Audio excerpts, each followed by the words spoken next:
السلام عليكم. بسم الله والصلاة والسلام على رسول الله.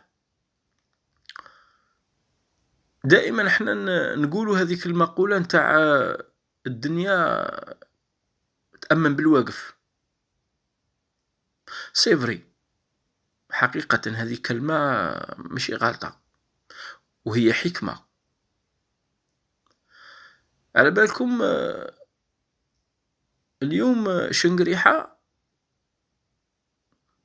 هنأ الفريق الوطني الذي فاز في ألعاب القوى في اليونان وحقق المرتبة الأولى.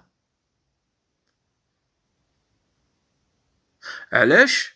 لخاطرش هذه دورة عالمية وراكم عارفين ويشاركوا فيها دول، فلذلك يهنأهم. في الوقت اللي أنا كمال مختار أبو محمد قضيت على أكبر شبكة كانت تمول أمير ديزاد بالمعلومات، يعني ناس منتسبين للمخابرات ومنتسبين للجيش وللدرك وربما حتى للأمن، خونة حركة ولاد حركة كانوا يخدموا في الدولة ويأكلوا من خيرها ويسربوا له المعلومات على القيادة وغير القيادة. المهم أنا جاني مصدر كما احنا نقولوا صدفة، فأنا ما بخلتش بلادي، خبرت على هذاك المصدر وبلغت. أما لي بفضل هذاك المصدر أقضاو على هذيك الشبكة.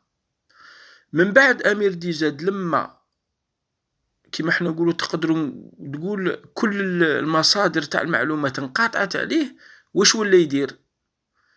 لجأ إلى الحصص مع كما احنا نقولوا تلفزيونية مع الإعلام الفرنسي لضرب هذه السلطة الجزائرية.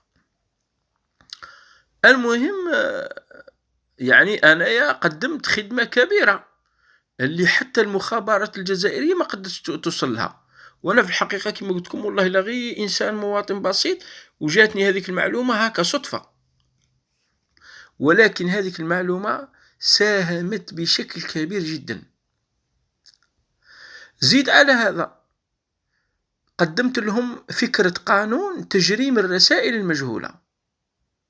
هذا شنقريحة هو وغيره من قيادة الجيش هل كرموني؟